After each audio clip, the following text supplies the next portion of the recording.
আইটিবারির পক্ষ থেকে WordPress tutorial আজকের পর্বে আপনাদের সবাইকে স্বাগত জানাচ্ছি। আজকের পর্বে আমরা শিখব কিভাবে আমরা আমাদের মেনুকে ডাইনামিক করতে পারি। তো আমাদের এই মুহূর্তে যে মেনুটি রয়েছে এটি সম্পূর্ণরূপে স্ট্যাটিক মেনু এবং আমরা header.php এর মধ্যে যদি যাই আমরা দেখব এখানে আমরা ULLI দিয়ে মূলত আমরা আমাদের মেনুটাকে এখানে রেখেছি। তো এটাকে ডাইনামিক করলে আমরা এটাকে আমাদের ওয়ার্ডপ্রেসের মেনু অপশন থেকে এটাকে চেঞ্জ করতে পারবো এবং তাছাড়াও আমরা আমাদের মেনুটাকে আমাদের নিজের ইচ্ছা মতো কন্ট্রোল করতে পারবো। তো আজকের পর্বে আমরা সেটা দেখবো কিভাবে আমরা এটাকে কন্ট্রোল করতে পারি। তো এখানে একটি কথা বলে রাখতেছি, আমরা যদি অ্যাপিয়ারেন্স বাটনটিতে ক্লিক করি আমরা দেখবো যে আমাদের ওয়ার্ডপ্রেসে কিন্তু এখানে কোনো মেনু অপশন নেই। এর কারণ হচ্ছে আমরা এখনো কোনো মেনু রেজিস্টার করি নাই, এই জন্য আমাদের ওয়ার্ডপ্রেসের অ্যাপিয়ারেন্সের ভেতরেও কোনো মেনু অপশন নেই। কিন্তু অন্যান্য থিমগুলো যখন আমরা আগে ইউজ করেছিলাম তখন কিন্তু আমরা দেখেছিলাম এখানে মেনু অপশন ছিল, কারণ সেই থিমগুলোতে মেনু রেজিস্টার করা ছিল, দ্যাটস ওয়াই এখানে মেনু অপশন ছিল। আমাদের এখানে এখনো মেনু রেজিস্টার করা নাই, সো আমরা কোনো মেনু অপশন এখানে পাচ্ছি না। তো এই মেনুটাকে বা যে কোনো মেনুকে ডাইনামিক করতে গেলে আপনাকে 3টা স্টেপ ফলো করতে হবে। ফার্স্ট স্টেপ, আপনার যেই জায়গায় আপনি মেনুটা বসাবেন, দ্যাট মিন্স এখানে এই পজিশনে মেনুটা আছে, এই পজিশনের মেনুর কোডগুলোকে কেটে আপনাকে wp nav মেনু ফাংশন ব্যবহার করতে হবে। সেকেন্ড স্টেপ হচ্ছে আপনার function.php এর মধ্যে আপনাকে একটি মেনু রেজিস্টার করতে হবে, রেজিস্টার ন্যাব মেনু করতে হবে। দেন আপনাকে এই দুইটা মেনু, এই যে আমরা যে এই মেনুটা যেটা আমরা ক্রিয়েট করব সেই মেনুটার সাথে function.php এর মেনুটাকে থিম লোকেশনের মাধ্যমে দুইটাকে কানেক্ট করতে হবে, তাহলেই কেবল আপনার এই মেনুটি আপনি মেনু অপশন থেকে এডিট করতে পারবেন। তো কাজগুলো চলুন আমরা শুরু করি। প্রথমে দেখুন এটা হচ্ছে আমাদের উপরের মেনুটা। তো এই মেনুটাকে আমরা ইউএল থেকে ইউএল পর্যন্ত মানে ইউএল এর অংশটুকু কেটে দিব। কেটে আমরা এখানে পিএইচপি নিচ্ছি এবং পিএইচপির ভেতর আমরা যদি সিম্পলি একটা ফাংশন ইউজ করি wp nav মেনু, এবং এই ফাংশনটা ইউজ করে আমরা যদি সেভ করি, সেভ করে আমরা এই মুহূর্তে আউটপুটটা যদি দেখি আমরা দেখব আমাদের মেনুটা কিন্তু হয়ে গেছে। দেখুন wp nav মেনু দেওয়াতে আমার আগের যে পেজটা ছিল HTML দিয়ে করা সেই পেজটা কিন্তু এখন নেই। এখন আমাদের যে বিভিন্ন page about us, contact, sample page, home এটা এসেছে। তো আপনার মনে কোশ্চেন আসতে পারে এখানে তাহলে রেডিমেড মেনু কিভাবে আসলো। তো কথা অনুযায়ী তো এখানে আমাদের যতগুলা পেজ আছে সবগুলার তালিকা থাকার কথা, কিন্তু এখানে তো সবগুলা পেজ থাকছে না। তো এর কারণ হচ্ছে যে আমরা কিন্তু এর পূর্বের ভার্সনের থিমটাতে অ্যাকচুয়ালি সেখানে কিন্তু আমরা মেনু সেটআপ করেছিলাম, আপনাদের নিশ্চয়ই স্মরণ আছে। তো সেই মেনু আপনার যদি পূর্ববর্তীতে কোনো মেনু সেটআপ করা থাকে কোনো থিম দিয়ে, তো সেই মেনুটা এখানে শো করবে। আর যদি আপনার পূর্বে অলরেডি কোনো মেনু সেটআপ করা না থাকে তাহলে আপনার যতগুলো পেজ আছে সবগুলো পেজের তালিকা এখানে শো করবে। তো যেহেতু আমাদের আগে থাকতে মেনু সেটআপ করা ছিল, সো এই ক্ষেত্রে আমাদের আগের মেনুটা এখানে শো করতেছে। তো এই ক্ষেত্রে আমাকে আরো একটু যেটা কাজ করতে হবে, function.php এর মধ্যে আমাদেরকে মেনুটাকে রেজিস্টার করতে হবে। তো এখনো পর্যন্ত কিন্তু যদি আমরা দেখে আসি অ্যাপিয়ারেন্স সেকশনে ক্লিক করে আমাদের মেনু এডিট করার জন্য কোনো মেনু অপশন অ্যাপিয়ারেন্সের ভেতরে আসেনি। সো মেনু অপশনটা আনার জন্য আমাদেরকে just simply register nav menus এই ফাংশনটা এখানে ব্যবহার করতে হবে। আমি যদি এখানে সহজভাবে রেজিস্টার nav menus ফাংশনটি ইউজ করি এবং এবার যদি আমরা অ্যাপিয়ারেন্সটাতে ক্লিক করি আমরা দেখব মেনু এডিট করার জন্য এখানে একটি মেনু অপশন চলে এসেছে এবং এখানে ক্লিক করলে আমরা দেখব যে আমাদের মেনুগুলো এখান থেকে এডিট করা যাবে এবং এই যে দেখুন আমরা যে আগে যে মেনুটা আমরা সেটআপ করেছিলাম সেই মেনুটা এখানে শো করছে এবং এখান থেকেই মূলত মেনুটা এখানে এসেছে। তো আমাদের মেনুগুলো এডিট করার জন্য আমাদের একটা অপশনের প্রয়োজন ছিল। তো এখানে একটা অপশন সাধারণত আমরা দেখেছিলাম এর আগে যে মেনুর লোকেশন চেঞ্জ করার জন্য। সো যেহেতু আমাদের মেনুটা এখনো কানেক্ট করানো হয়নি, এই মেনুর সাথে আমাদের function.php এর মেনুর কিন্তু এখনো কোনো কানেকশন হয়নি। সো এই জন্য এখানে এই ধরনের কোনো অপশন আমরা দেখতে পাচ্ছি না।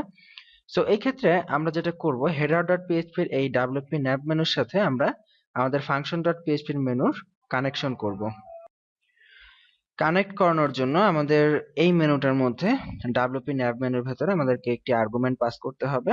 তো আমি এখানে args দিচ্ছি আর্গুমেন্টের জন্য, আপনি এখানে যে কোনো নাম এখানে দিতে পারেন, সেটা কোনো বড় ফ্যাক্টর না। আমরা এখানে args দিয়ে দিচ্ছি এবং এর ভেতরে আমাদেরকে অ্যারো নিতে হবে। আমরা কিন্তু পিএইচপি বেসিক পর্বে দেখেছিলাম যে অ্যারের ব্যবহার। সো আমরা এখানে একটি অ্যারে নিচ্ছি এবং অ্যারের ভেতরে আমাদেরকে থিম লোকেশন নিতে হবে। দেখুন থিম লোকেশনের সাহায্যে মূলত আমরা অ্যাসাইন করব আমাদের এই মেনুটাকে ফাংশনের সাথে আমরা এটাকে অ্যাক্টিভ করব। আমরা এখানে নাম দিচ্ছি প্রাইমারি। এটা হচ্ছে আমাদের প্রাইমারি মেনু, তাই না? আমাদের উপরের মেনুটা হচ্ছে আমাদের প্রধান মেনু। সো দ্যাটস ওয়াই আমরা এখানে থিম লোকেশন দিচ্ছি প্রাইমারি। আপনি আপনার সুবিধা মতো যে কোনো নাম দিতে পারেন। তো এখন এইটাকে আমাদেরকে এই রেজিস্টার ন্যাব মেনুর ভেতরে কল করতে হবে।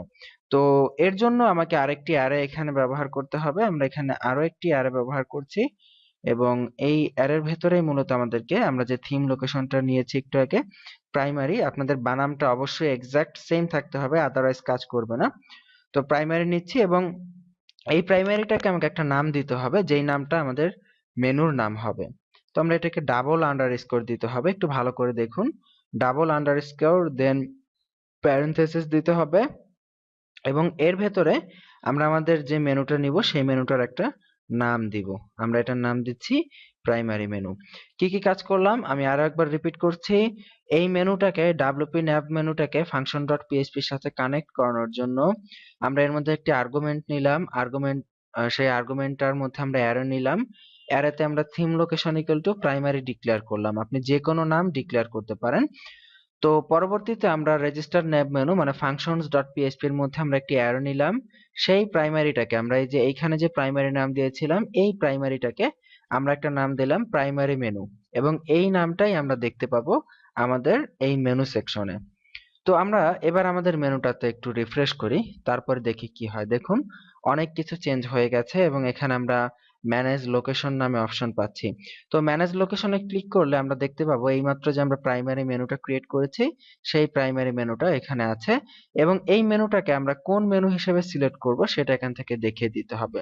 তো আমরা চাই এই প্রাইমারি মেনুটা আমাদের টপ মেনু হিসেবে সিলেক্ট হবে। তো টপ মেনু আবার কোনটা?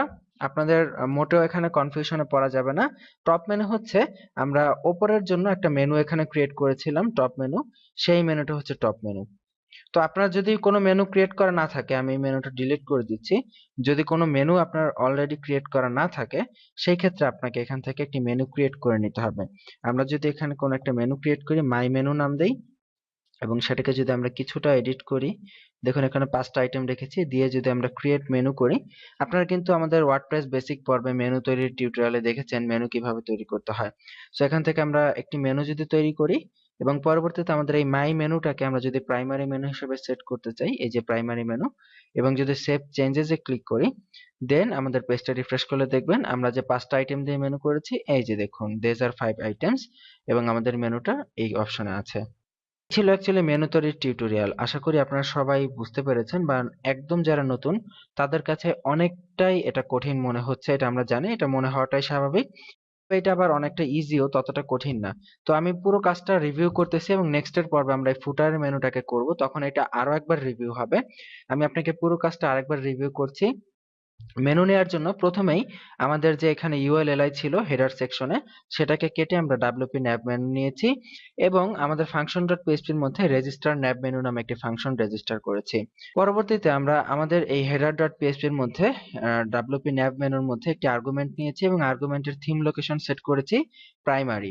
পরবর্তীতে আমরা সেই প্রাইমারির একটি নাম এখান থেকে দিয়ে দিয়েছি প্রাইমারি মেনু নাম দিয়ে এবং এট লাস্ট আমরা ফাইনালি আমাদের মেনু সেকশনের থেকে একটা নতুন মেনু ক্রিয়েট করেছি মাই মেনু নামে, বা আগের যদি কোনো মেনু ক্রিয়েট করা থাকে দ্যাটস বেটার।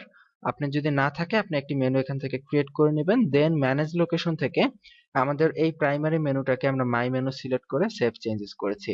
তার মানে এখন আমাদের এখানে একটি ডাইনামিক মেনু চলে এসেছে এবং আমরা যদি মেনু অপশন থেকে এই মাই মেনুটাকে যদি আমরা এডিট করতে চাই, আমরা যদি চাই এখানে কন্ট্যাক্ট যে পেজটা রয়েছে সেইটা যদি আমরা রিমুভ করতে চাই, যদি রিমুভ করে দেই, রিমুভ করে সেভ করি এবং রিফ্রেশ করি, দেখবেন কন্ট্যাক্ট পেজটা রিমুভ হয়ে গেছে। দেখুন মেনুটা এখান থেকে আমরা কন্ট্রোল করতে পারছি। তার মানে আমাদের একটি ডাইনামিক মেনু হয়ে গেছে। আশা করি সবাই বুঝতে পেরেছেন। আগামী পর্বের আমন্ত্রণ রইল। ভালো থাকবেন সবাই। আল্লাহ হাফেজ।